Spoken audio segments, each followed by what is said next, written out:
অসুস্থতা একজন মানুষের জীবনে চলার পথে সৃষ্টি করে বাধা। নিজের শারীরিক বা মানসিক অবস্থা বিবেচনায় সম্পূর্ণ সুস্থ থাকতে অনেকেই জানেন না তার কি করা উচিত। তাই স্বাস্থ্য বিষয়ক নানা সমস্যার পরামর্শ এবং সমাধানের পথ বাতলে দিতেই আমাদের সাপ্তাহিক আয়োজন হেলথ কেয়ার ডায়াগনস্টিক সেন্টার নিবেদিত স্বাস্থ্য কথা। প্রতি শুক্রবার এই অনুষ্ঠানে থাকে স্বাস্থ্য বিষয়ক নানা আলোচনা। স্টুডিওতে থাকেন একজন বিশেষজ্ঞ চিকিৎসক। আমাদের সাথে আজ আছেন বাংলাদেশ মেডিকেল বিশ্ববিদ্যালয়ের শিশু নিউরোলজি বিভাগের সহকারী অধ্যাপক ডাক্তার বিকাশ চন্দ্র পাল। আমাদের আজকের আলোচনার বিষয় অটিজম, কারণ ও চিকিৎসা। আপনাদেরও সুযোগ রয়েছে স্ক্রিনে দেখানো নম্বরে ফোন করে চিকিৎসকের পরামর্শ নেবার। আপনাকে স্বাগত জানাচ্ছি আমাদের আজকের অনুষ্ঠানে। আমরা অটিজমের আজকে বিস্তারিত নিয়ে আলোচনা করব। একটু শুরুতেই জানতে চাই যে অটিজম বিষয়টা আসলে কি? অটিজম বিষয়টা হলো অটিজম শিশুদের স্নায়ু বিকাশ জনিত সমস্যা। এটা সাধারণত জন্মের 2 থেকে 3 বছর পর থেকে আমরা বুঝতে পারি, যেখানে শিশুদের অটিজম আক্রান্ত শিশুদের বিশেষ কিছু বৈশিষ্ট্য থাকে। যেমন ওরা চোখে চোখে তাকিয়ে কথা বলে না, অন্য শিশুদের সাথে মিশতে পারে না, ভাষা শিখতে তাদের দেরি হয় এবং তাদের নিজস্ব কিছু অঙ্গভঙ্গিমা বা স্টেরিওটাইপ বিহেভিয়ার ওরা করে, যেটা থেকে আমরা ওদেরকে নির্ণয় করতে পারি। যেমন ওদেরকে ডাকলে ওরা সাড়া দেয় না, নাম ধরে ডাকলে সাড়া দেয় না, এই বিশেষ বৈশিষ্ট্যগুলো থাকে। এরা অটিজম শিশু আসলে বিশেষ চাহিদা সম্পন্ন শিশু। বিশেষ চাহিদা সম্পন্ন শিশু, হ্যাঁ নিশ্চয়ই। বাবা মা তার সন্তান জন্মের পরে কিভাবে বুঝবেন যে তার বাচ্চাটি অটিজমে আক্রান্ত কিনা? যদি অটিজমে আক্রান্তই হয়ে থাকে তাহলে 3 বছরের আগে কি বোঝা সম্ভব? হ্যাঁ, অটিজমে যদি আক্রান্ত হয়ে থাকে আমরা বলি রেড ফ্ল্যাগ আছে অটিজমের, যেটা জন্মের 12 মাসের মধ্যে কিছু পয়েন্ট আছে, জন্মের 24 মাসের মধ্যে কিছু পয়েন্ট আছে। যেমন আমরা দেখি 5-6 মাস বয়সে একটা শিশু তার মায়ের সাথে একটা হাসি প্রকাশ করে এবং 6-7 মাস বয়স থেকে বাবা দাদা বাবা বাবলিং সাউন্ড সেটা করতে থাকে এবং সাধারণত 9 থেকে 10 মাসের শিশুরা টাটা বাই বাই বা আমরা সালাম দেওয়া শেখাই, সেই জিনিসগুলো করতে থাকে। কিন্তু অটিজম আক্রান্ত শিশু এই জিনিসগুলো অনেক সময় থাকে না এবং 16 মাস বয়সের মধ্যে সাধারণত একটা শব্দ, 2টা শব্দ, বাবা মিনিংফুলি বাবা বা মিনিংফুলি মা বা দাদা, যে কোনো একটা শব্দ বলতে পারার কথা। কিন্তু অটিজম আক্রান্ত শিশু এই জিনিসগুলো থাকে না এবং 24 মাসের মধ্যে সে 2টা শব্দের বাক্য বলার কথা সাধারণত, এই জিনিসগুলো থাকে না। এটা হলো তার ভাষার ব্যাপারটা। তার সামাজিকতার একটা ব্যাপার আছে, সে অন্য একটা শিশুর সাথে মিশবে, খেলবে, এইখানটাতে সে একা চলতে পছন্দ করে, এটা একটা ব্যাপার থাকে। আর কিছু ব্যাপার থাকে সাধারণত 10-11 মাস বয়সের সময় থেকে খুব ভালো করেই যখন আমরা তার নাম ধরে ডাকি তখন সে সাড়া দেয়, যেই ডাকুক না কেন সে সাড়া দেয়। কিন্তু অটিজম আক্রান্ত শিশুরা সাধারণত এই সাড়াটা দেয় না। তো এখন প্রায় আমাদের কাছে অভিভাবকরা নিয়ে আসেন, 12-13 মাস বয়স থেকে নিয়ে আসেন যে আমার শিশুটা মনে হয় সমস্যা আছে কিনা, ও তো ডাকলে সাড়া দেয় না। তো ডাকলে সাড়া দেওয়া মানেই যে অটিজম, না দেওয়া মানে যে অটিজম তা না। সেক্ষেত্রে তার হিয়ারিং ইম্পেয়ারমেন্ট থাকতে পারে, মানে কানে নাও শুনতে পারে, সেটাও হতে পারে। তো সেই ক্ষেত্রে বাট এখন সচেতনতার কারণে অনেক অল্প আগে চলে আসে। আচ্ছা, মানে 3 বছর পর একদম প্রপার ওয়েতে বোঝা যায়, 3 বছর পর থেকে মোটামুটি প্রপার ওয়েতে বোঝা যায়। বাট আমরা বিভিন্ন ধরনের স্ক্রিনিং টুল আছে আসলে, 15 থেকে 30 মাস অনওয়ার্ডস ওইভাবে স্ক্রিনিং টুল আছে। বাট সাসপিশনটা খুব early infancy up to 2 years, মানে 2 বছর বা এর আগেই বাবা মা এখন বুঝতে পারে। ইভেন সেটা বোঝা যাওয়ার কথা, হয়তো কারো কথা বলতে দেরি হতে পারে, কিন্তু এত তো দেরি না, এত দেরি হবে না। এবং ইদানিং বাবা মারা আরও আগে 5-6 মাসেই আমার শিশুটা মনে হয় কেমন যেন একটু অটিজম আছে কিনা একটু দেখে দেন তো ডাক্তার সাহেব। এটা কিন্তু মানে সচেতনতার কারণে এটা কিন্তু এখন খুব তাড়াতাড়ি নির্ণয় করা সম্ভব। এখন আসলে অনেকেই সচেতন হচ্ছে যে বাচ্চা স্বাভাবিক গ্রোথ না হলেই তখনই চিন্তিত হয়ে পড়ে। স্বাভাবিক গ্রোথ না হওয়া মানেই অটিজম আছে কিনা এটা একটা চিন্তা ব্যাপার হয়ে যায়। হ্যাঁ, কিন্তু অন্যান্য প্রবলেমও থাকতে পারে, কিন্তু এটাও একটা ইস্যু হতে পারে। যে কোনো কারণ থাকতে পারে, কিন্তু মানুষের কাছে অটিজম একটা সমস্যা এবং এটা মানুষের সচেতনতা ডেভেলপ করেছে মানুষের মধ্যে। আচ্ছা, এখানে কি মানে বংশগত কিংবা জেনেটিক মানে কোনো ইস্যু থাকে কিনা? হ্যাঁ, একটা সময় আমাদের কাছে ছিল যে অটিজম সঠিক কারণ জানা নাই, কিন্তু এখন প্রায় 200 থেকে 1000 জিন মিউটেশন অটিজমের জন্য দায়ী। এটা এখন আমরা প্রতিনিয়ত আমরা দেখতে পাচ্ছি। আগে যে জিনিসটা ছিল খুব অল্প কয়েকটা জিনকে আমরা দায়ী করতাম যে এই জিনগুলো শ্যাং পিটেন কিছু জিন আছে যেগুলো দায়ী, কিন্তু এখন দেখা যাচ্ছে 200 থেকে 1000 পর্যন্ত জেনেটিক মিউটেশনের কারণে এটা একটা হতে পারে। আচ্ছা, এটা বংশগত। এছাড়া এনভায়রনমেন্টাল কিছু ফ্যাক্টর আছে এবং আরেকটা ফ্যাক্টর আছে মা বাবার বয়স। মা বাবা যদি এল্ডারলি হয়, বেশি বয়সে যদি সন্তান জন্মদান করে, সেই ক্ষেত্রে হতে পারে। অনেক সময় যদি অনেক সন্তান, একই মায়ের হয়তো 5-7টা সন্তান, সেই সময় হতে পারে। এবং যদি জন্ম ঠিক সময়ের আগে হয়, এক্সপেক্টেড ডেট অফ ডেলিভারি থেকে আগে হয়, প্রিটার্ম হয়, যদি ওদের ওজন কম হয়, এইগুলো রিস্ক ফ্যাক্টর হিসেবে ধরা হয়। কিন্তু স্পেসিফিক এই কারণেই হলো, আমরা যদি যে কোনো অন্য কিছুর কথা বলি যে টাইফয়েড জ্বর কেন হয়, ডেফিনিট একটা জীবাণু আছে সালমোনেলা টাইফি, কিন্তু অটিজমের জন্য রিস্ক ফ্যাক্টরগুলো ধরা হয় কিন্তু নির্দিষ্ট কোনো কারণ এই কারণে হয় এটা বলা যায় না। সবগুলো প্রিডিক্টেবল ফ্যাক্টর যে এটার কারণে হতে পারে। এটার কারণে হতে, আপনি পরিবেশগত কিছু বিষয় বলছিলেন যে পরিবেশগত বিষয় হতে পারে। সেটা যেমন আমাদের ওয়েস্টার্ন কান্ট্রিতে যেমন মায়েরা অ্যালকোহলিক থাকে, প্রেগন্যান্সিতে যদি অ্যালকোহল, এটা একটা হতে পারে। অনেক সময় যেমন ইউএসএতে দেখা গেল এক একটা স্টেটে এক এক রকম ইনসিডেন্সটা, কোনো স্টেটে অনেক ডিফার করে। তো এছাড়াও এখন বর্তমান সময়ের জন্য একটা ডিভাইস স্ক্রিন, যদিও এগুলো প্রুভেন না, কিন্তু নানা কারণে প্রভাব পড়তে পারে।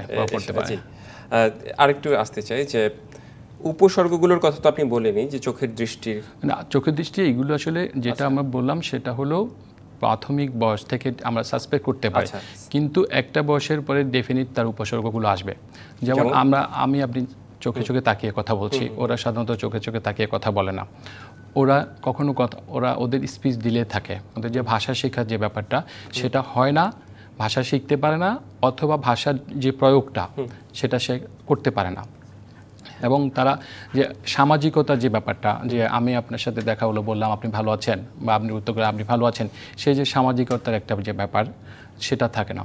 তারা সমবয়সী অন্য শিশুদের সাথে তারা খেলতে পারে না, মানে তাদের কমিউনিকেশন একটা প্রবলেম থাকে। এছাড়া আর কিছু শরীরের মধ্যে কিছু সমস্যা থাকতে পারে, যেটা তার একই রকমভাবে হাত বা পা নাড়াতে পারে। আচ্ছা, এটা একটা স্টেরিওটাইপ প্যাটার্ন অফ বিহেভিয়ার, যে ওটা করতে পারে। কখনো মুখে একই রকম শব্দ করবে, সে কথা বলছে না কিন্তু সে একটা সাউন্ড সবসময় একই ধরনের সাউন্ডটা সে করতে পারবে। বা টিভির কোনো অ্যাডের কোনো জার্গন, সেটা সে রিপিটেডলি বলতে থাকবে, কিন্তু যখন তাকে জিজ্ঞাসা করা হবে এই জিনিসগুলো, সে তখন আর মনের ভাব, হ্যাঁ এইটা আমি এই কারণে করছি বা এটা করতে আমার ভালো লাগছে, এটা সে বলতে পারে না। আচ্ছা, এবং এছাড়াও তাদের আরও কিছু সমস্যা থাকতে পারে, যেমন তারা অনেক বেশি চঞ্চল থাকতে পারে, অনেক ঘুমের সমস্যা থাকতে পারে। তখন সব কিছু মিলে আমরা বিভিন্ন ধরনের ডায়াগনস্টিক টুল আছে, সেটা থেকে আমরা নির্ণয় করি যে তার অটিজম আছে বা অটিজম থাকতে পারে। এক্ষেত্রে একটা বিষয় একটু জানতে চাই যে এই যে বয়স বৃদ্ধির সাথে সাথে মানে তার ডেভেলপমেন্টটা আসলে কতটুকু হচ্ছে কিংবা হচ্ছে না কেন, এটার আসলে ফ্যাক্টটা কি আসলে? না, সেটার ফ্যাক্ট হলো যে বাইবর্ন হয়েই তো এভাবে জন্ম নিচ্ছে। বাইবর্ন হয়ে, কিন্তু অটিজমের যে উপসর্গগুলো আস্তে আস্তে প্রকাশ পায়। সাধারণত যেটা বললাম শুরুতে, যে সেটা 1 বছর পর্যন্ত কিছু প্রকাশ, তারপর আরও আস্তে আস্তে প্রকাশ পেতে থাকে। যখন 2 থেকে 3 বছর, তখন আরও উপসর্গগুলো আরও বেশি করে প্রকাশ পায়। তো ছোটোবেলায় এই কারণে অটিজম আছে কি নাই সেটা বোঝার আসলে কোনো রাস্তা থাকে না। আচ্ছা, আমি একটু বোঝার জন্য বলছি যে কারো বয়স হয়তো 10 বছর হলো, আমরা দেখলাম যে সে অটিজমে আক্রান্ত একটা বাচ্চা, তো তার যখন 18-20 বছর বয়স হচ্ছে, সে কিন্তু একই অবস্থায়, খুব একটা পরিবর্তন হচ্ছে না। হয়তো নানাভাবে যখন সে স্কুলে মানুষের সঙ্গে মিশছে কিংবা বিশেষ চাহিদা সম্পন্ন আমরা অনেক কিছু দিলে তার কিছুটা পরিবর্তন হচ্ছে, মানে তার মস্তিষ্কে কিছুটা সমস্যা থেকে যাবে, এটা আসলে লাইফ লং, সেটা লাইফ লং, ওইটা কোনোভাবেই করা যাবে না। কিন্তু তাকে আমরা একটা সমাজে চলার মতো আমরা তাকে নিয়ে আসতে পারবো। এই বিষয়গুলো নিয়ে আমি আলোচনা করতে চাই, চিকিৎসার বিষয় নিয়ে আলোচনা করতে চাই। একটা বিরতিতে আমাদের যেতে হবে। বিরতি নিচ্ছে ডিবিসি নিউজের সাপ্তাহিক আয়োজন হেলথ কেয়ার ডায়াগনস্টিক সেন্টার নিবেদিত স্বাস্থ্য কথায়, সঙ্গেই থাকুন। আবারও স্বাগত ডিবিসি নিউজের সাপ্তাহিক আয়োজন হেলথ কেয়ার ডায়াগনস্টিক সেন্টার নিবেদিত স্বাস্থ্য কথায়। আমাদের সাথে আজ আছেন বাংলাদেশ মেডিকেল বিশ্ববিদ্যালয়ের শিশু নিউরোলজি বিভাগের সহকারী অধ্যাপক ডাক্তার বিকাশ চন্দ্র পাল। আমাদের আজকের আলোচনার বিষয় অটিজম, কারণ ও চিকিৎসা। আপনাকে আবারও বিরতির পর স্বাগত জানাচ্ছি। আমরা চিকিৎসা নিয়ে আলোচনা করব। তার আগে একটা বিষয় জানতে চাই যে যারা অটিজমে আক্রান্ত শুধুমাত্র কি আচরণগত কিংবা ভাষাগতই সমস্যা থাকে নাকি আরও কোনো প্রবলেম তাদের থেকে থাকে? না, যারা অটিজমে আক্রান্ত তাদের বিভিন্ন রকম সমস্যা থাকতে পারে। তাদের একটা ঘুমের সমস্যা থাকতে পারে, ঘুমের সমস্যা থাকতে পারে, যে প্যারেন্টসরা বলবে হয়তো সারা রাত সে ঘুমায় না, জেগে থাকে। তাদের মৃগী রোগের সমস্যা থাকতে পারে, তাদের অনেক বেশি চঞ্চল হাইপার অ্যাক্টিভিটি আমরা বলি, অনেক বেশি হাইপার অ্যাক্টিভ থাকতে পারে। তারপরে অনেক কিছু সেলফ ইনজুরিয়াস বিহেভিয়ার, সে নিজেকে কামড় দিল বা নিজের শরীরে আঘাত করলো, সে অন্য মানুষকে আঘাত করতে পারে। এবং তাদের ছোট শিশুদের সাধারণত কোষ্ঠকাঠিন্যের সমস্যা থাকে। এছাড়াও যেটা থাকে, তাদের কারো কারো সেন্সরি প্রবলেম থাকে, যেমন শব্দ সহ্য করতে পারে না। এটা অটিজমের একটা উপসর্গের মধ্যে, যে কোনো ধরনের শব্দ সহ্য করতে পারে না, যে কোনো ধরনের যে কোনো কিছুতে ভয় পায়, অতিরিক্ত ভয় পাওয়ার লক্ষণ থাকে, অতিরিক্ত ভয় পায়। আচ্ছা, আমার একটা বিষয় জানতে চাই আর একটু, সেই সাথে যে শারীরিক কারো দেখা যায় যে কেউ হচ্ছে অনেকেই কানে শোনে না কিংবা হচ্ছে কথা বলতে পারেন না, এটাও কি অটিজমেরই একটা বিষয়? এটা তো অটিজমের কোনো কেউ যদি কানে না শুনে সেটার কারণে, তার ককলিয়ার যদি ডিসফাংশন থাকে সেটার কারণে সে কথা বলতে পারে না, কিন্তু তার সোশ্যালাইজেশন যে ব্যাপারটা, সামাজিকতার যে ব্যাপারটা, ওইটা কিন্তু ঠিক থাকবে। কিন্তু অটিজমের বেলায় সেই সামাজিকতাটা থাকবে না। আচ্ছা, সেটা হলো। আমরা চিকিৎসার বিষয়ে আসতে চাই একটু। প্রথমত একটু আমাদের অনেকের মধ্যে এটা সোশ্যাল একটা ট্যাবু কাজ করে, যে আমরা মনের অজান্তেই অনেকেই আমরা হচ্ছে যারা অটিজমে আক্রান্ত তাদের নেগেটিভভাবে দেখি, অনেকেই দেখেন, অনেক অভিভাবকও দেখেন, স্কুল কলেজে গেলে তাদের সঙ্গে একটু নেগেটিভ বিহেভিয়ার এরকম কিছু দেখা দেয়, অবজ্ঞা অবহেলা এরকম দেখা যায়। এই সোশ্যাল ইস্যুগুলো আসলে আপনি কি বলবেন? এটা আসলে হ্যাঁ, এটা একটা সময় ছিল যে যখনই একটা অটিজম বলা হতো তখন বলতো এটা বাবা মায়ের একটা কোনো ইভেন পাপের শাস্তি, অনেকটুকু তাই না। আসলে জিনিসটা তা না, জিনিসটা তা না। এই ধরনের কোনো সম্পর্কে কোনো সামাজিক ট্যাবু আসলে এটা বলার কোনো সুযোগ নাই। এটা বলতে পারেন হয়েছে যে জেনেটিক মিউটেশন হয়েছে, যে কোনো ধরনের রোগ, যে কোনো ধরনের প্রবলেম হচ্ছে, কারো জন্মগত হার্টের সমস্যা হচ্ছে, তাহলে ওইটা তো আর এটার সাথে সম্পর্কযুক্ত না। কারো মৃগী রোগ হচ্ছে, কারো বড়দের প্রেশার হচ্ছে, ডায়াবেটিস হচ্ছে, তো এটা তো আমি বলতে পারবো না এটা আমার কারো স্টিগমা কোনো একটা কারণে হচ্ছে। কিন্তু প্রতিটা জিনিসেরই একটা বেসিস আছে, কিন্তু ওইটার সাথে সামাজিক ট্যাবু বা কুসংস্কার সেটার আসলে কোনো সুযোগ নাই। এখানে আসলে সংবেদনশীলতা তো খুবই প্রয়োজন। সেই ক্ষেত্রে আসলে আপনার কোনো পরামর্শ থাকলে আমি একটু জানতে চাই, যে একজন বাবা মা কিংবা তার প্রতিবেশী কিংবা স্কুলে গেলে শিক্ষকরা একজন এই ধরনের বাচ্চার সাথে কীরকম আচরণ করা উচিত?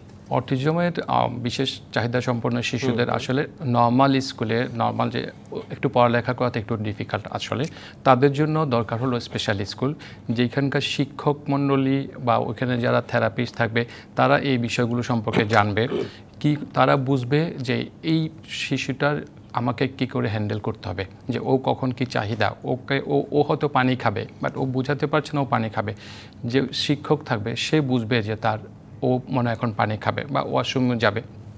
স্বাভাবিকভাবেই শিশুদেরকে যারা ব্যবস্থা নেবে, তার পরিবার, স্কুল এবং সমাজেরও একটা ব্যাপার আছে। হয়তো একটা শিশু, অটিজম আক্রান্ত শিশু, সে অনেক চঞ্চল, সে হয়তো কোনো মার্কেটে গেল, কিন্তু হয়তো মার্কেটে একটা কিছু ভেঙে ফেললো বা একটা কোনো দোকানে, কিন্তু সেই ক্ষেত্রে সেই দোকান মানে সবকে বুঝতে হবে যে না, ওর একটা বিশেষ অবস্থার কারণে সে হয়তো না বুঝেই কাজটা করেছে। পুরো সোসাইটিকেই আমাদের সংবেদনশীলতা বুঝতে হবে।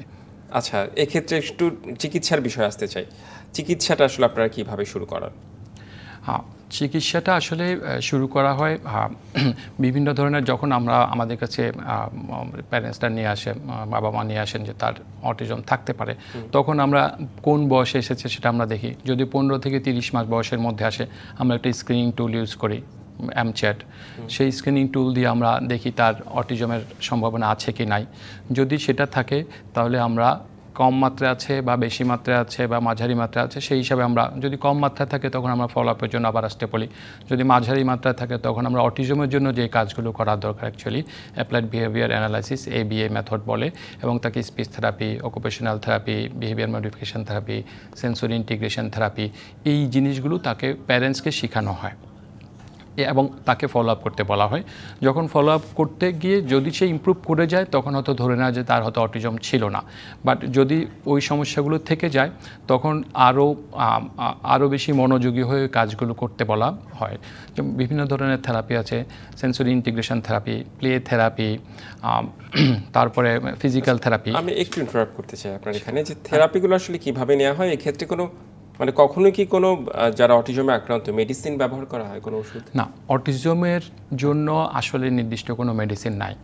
থেরাপিগুলোই অটিজমের জন্য একমাত্র চিকিৎসা পদ্ধতি, যেখানে অ্যাকচুয়ালি অটিজমের ম্যানেজমেন্টটা সবসময় মাল্টিডিসিপ্লিনারি অ্যাপ্রোচ, যেখানে শিশু বিশেষজ্ঞ থাকবে, শিশু নিউরোলজিস্ট থাকবে, সাইকিয়াট্রিস্ট থাকবে, সাইকোলজিস্ট থাকবে, ডেভেলপমেন্টাল থেরাপিস্ট থাকবে, অকুপেশনাল থেরাপিস্ট থাকবে। একটা মাল্টিডিসিপ্লিনারি অ্যাপ্রোচের মাধ্যমে, টিমের মাধ্যমে হবে। যে যার কাজটা করবে, যে অকুপেশনাল থেরাপি সে অকুপেশনাল থেরাপিটা দিবে, যে ফিজিওথেরাপি সে তার ফিজিওথেরাপিটা দিবে, যে আমি চাইল্ড নিউরোলজিস্ট হিসেবে যদি তার কোনো সমস্যা হয় সেই সমস্যাগুলো দেব। সমস্যাগুলোর মধ্যে যেমন আমরা বললাম যে ঘুমের সমস্যা থাকতে পারে, তাহলে তাকে প্যারেন্টসকে তো আমাকে একটু দিতে হবে, সেজন্য আমি ঘুমের জন্য আমরা ওষুধ দিতে পারি। এবং তাই অতিরিক্ত ক্ষেত্র বিশেষে যদি অতিরিক্ত চঞ্চলতা থাকে সেটার জন্য আমরা ওষুধ দিতে পারি, যদি তার কোষ্ঠকাঠিন্য থাকে সেটার জন্য আমরা ওষুধ দিতে পারি। তার মানে জিনিসগুলো অ্যাকচুয়ালি একটা মাল্টিডিসিপ্লিনারি টিমের মাধ্যমে, যেখানে সমন্বয়ের মাধ্যমে হতে হবে। এবং এরপর যেটা হবে, তাকে একটা স্পেশাল স্কুল, বিশেষ চাহিদা সম্পন্ন শিশুদের জন্য যেসব স্কুল আছে সেসব স্কুলে দিয়ে, কারণ তার দ্বারা নর্মাল একটা স্কুলে পড়ালেখা করাটা তার জন্য কঠিন। স্বাভাবিকভাবে তার জন্য বিশেষ চাহিদা সম্পন্ন শিশুদের জন্য যেসব স্কুল আছে সেসব স্কুলে আমাদেরকে দিতে হবে। এটা প্রচলিত কিংবা অনেক সময় দেখা যায় যে এই ধরনের শিশুরা কোনো না কোনো দিকে অনেক বেশি মেধাবী হয়, কোনো না কোনো সাইড তাদের খুব বেশি ভালো হয়। এটা আসলে কেন? মানে এটা আসলে কিছু কিছু জিনিস আছে, এটার এক্সপ্লেনেশন পাওয়া আসলে ডিফিকাল্ট। এবং আমরা যেটা ছিল স্পার্জার সিনড্রোম ছিল, হাই ফাংশনিং অটিজম ছিল, এবং তারা কিছু কিছু জায়গায় তারা খুব ভালো ম্যাথ করতে পারে, খুব ভালো ছবি আঁকতে পারে, অনেকে ভালো পিয়ানো বাজাতে পারে, অনেক কিছু করতে পারে, এবং এটা কেন সেটা জানা নাই। কিন্তু এই কারণে যেটা করা হয় আসলে বাইরের দেশেও যেটা করা হয়, যে এই বিশেষ চাহিদা সম্পন্ন শিশু বা অটিজম কোন দিকটাতে ভালো সে পারে, যখন তাকে স্কুলে স্পেশাল স্কুলে দেবে কোন দিকটা সে ভালো পারে, সে ম্যাথ পারে, সে ছবি আঁকতে পারে, সে পিয়ানো বাজাতে পারে, ঠিক সেই জায়গাটাকেই তাকে ব্যবহার করা, যেন সে বড় হয়ে সেই কাজটাই করতে পারে। বাংলাদেশে অনেক শিশু আছে যারা বাইরে গিয়ে ছবি আঁকা পুরস্কার পেয়েছে, আন্তর্জাতিক পর্যায়ে পুরস্কার, এরকম শিশু বাংলাদেশেও আছে। এবং আমার ইপনাতেও একটা শিশু ছিল যে অসম্ভব রকম সুন্দর ছবি আঁকে, এবং এইটাই তার জন্য পেশা। যদি জাস্ট তাকে একটা প্রপার গাইডেন্স দরকার, সেটা দিয়ে সে ভবিষ্যতে সমাজের জন্য বোঝা হয়ে থাকবে না, সেটা একটা ব্যাপার। এটা খুবই চমৎকার একটা বিষয়। আমরা বিভিন্ন মুভিও দেখি যে এই ধরনের শিশুরা অনেক প্রতিভা থাকে। আচ্ছা, রক্ত পরীক্ষা অনেকেই করতে চায় কিংবা এমআরআই করতে চায়, এগুলা কি অটিজমের ক্ষেত্রে প্রয়োজন আছে কিনা? না, অটিজমের ক্ষেত্রে আসলে অটিজম নির্ণয় করার জন্য রক্ত পরীক্ষার প্রয়োজন নেই, কারণ অটিজম এমন একটা সমস্যা। কিন্তু আমরা কখনো কখনো রক্তের কিছু পরীক্ষা, অনেক সময় ব্রেন এমআরআই আমরা করতে পারি, সেটা তার কারণ জানার জন্য। কিন্তু অটিজম আছে কি নাই সেটার জন্য যে সাইকোলজিক্যাল অ্যাসেসমেন্ট টুল, সেই জিনিসগুলোই আসল। কিন্তু কোনো ধরনের স্পেসিফিক পরীক্ষা, অনেক সময় আমরা জেনেটিক টেস্ট করি, জেনেটিক টেস্ট করলে অটিজমের কারণটা জানা যাবে। হ্যাঁ, এই জিন মিউটেশনের কারণে, এই সমস্যার কারণে তার এই অটিজমের যে বৈশিষ্ট্যগুলো আছে সেটা আছে, কিন্তু ওইটা তার মানে এইটার কারণটা জানা গেল, কিন্তু এছাড়া অটিজম আছে কি নাই সেটা জানার কোনো আসলে নাই। খাদ্যাভ্যাসের বিষয়ে আসতে চাই, যে ছোট থেকে বড় হওয়া পর্যন্ত যখন একজন বাবা মা জানলো তার সন্তান অটিজমে আক্রান্ত, সেই ক্ষেত্রে কি খাদ্যাভ্যাসের কোনো ইস্যু থাকে? খাদ্যাভ্যাসের ইস্যু আসলে তাও অটিজমের জন্য, পিওর অটিজমের জন্য খাদ্যাভ্যাসের কোনো ব্যাপার আসলে ওভাবে থাকে না। কিন্তু অটিজমের সাথে যাদের প্রচুর পরিমাণে হাইপার অ্যাক্টিভিটি থাকে বা ইরিটেবিলিটি থাকে, বিহেভিয়ার কিছু ইস্যু থাকে, কিছু খাবার আছে, সাধারণত আমরা বলি গ্লুটিন ফ্রি ডায়েট বা কেসিন ফ্রি ডায়েট, দুধ এবং দুধের তৈরি খাবার, গমের তৈরি খাবার, এই জিনিসগুলো দিয়ে তার যে আচরণগত, তার যে হাইপার অ্যাক্টিভিটি, অতি চঞ্চলতা যে জিনিসগুলো থাকবে, এইগুলোকে কিছুটা ম্যানেজ করা যাবে। কিন্তু যা তার অটিজম যে কোর সমস্যা, সেটাতে আসলে খাদ্যাভ্যাসের পরিবর্তনের কোনো নাই, প্রভাব নাই। আমি আরেকটু আসতে চাই, যা দেখা যায় যে কারো সন্তান যখন অটিজমে আক্রান্ত, বাবা মা যখন বুঝতে পারেন, তখন বাবা মা নিজেও ডিপ্রেসড হয়ে যান, আত্মীয় স্বজন তারাও অনেক সময় ডিপ্রেসড হয়ে যান। এই ক্ষেত্রে কি আসলেই এই ধরনের কোনো ডিপ্রেসড হওয়া উচিত? না না, এখন আসলে আমরা ডিপ্রেস হওয়া উচিত না, কারণ এখন আমরা সবসময় প্যারেন্টসকে একটা পজিটিভ কাউন্সিলিং আমরা করি, সবসময় বলি হ্যাঁ এটা একটা সমস্যা, তার এটা আপনার জন্য একটা চ্যালেঞ্জ, এটা আপনাকে মেনে নিতে হবে এবং আপনার দেখতে হবে যে এটা আপনার একটা গর্ব। হ্যাঁ, একটা অটিজম বিশেষ চাহিদা সম্পন্ন শিশু আছে, এটা আপনার জন্য একটা গর্ব। আপনি ওকে নিতে হবে যে ওর মধ্যে কোন ভালো দিকটা আছে সেটা আপনাকে বের করে নিতে হবে। এবং এই শিশুগুলোও কিন্তু সম্পদ হতে পারে, নিয়মিত টেক কেয়ার করতে পারলে। আপনাকে অনেক ধন্যবাদ আমাদের আজকের অনুষ্ঠানে যুক্ত হওয়ার জন্য। আপনাকে ধন্যবাদ। হেলথ কেয়ার ডায়াগনস্টিক সেন্টার নিবেদিত স্বাস্থ্য কথা, এই ছিল আমাদের আজকের আয়োজন। সঙ্গেই থাকুন।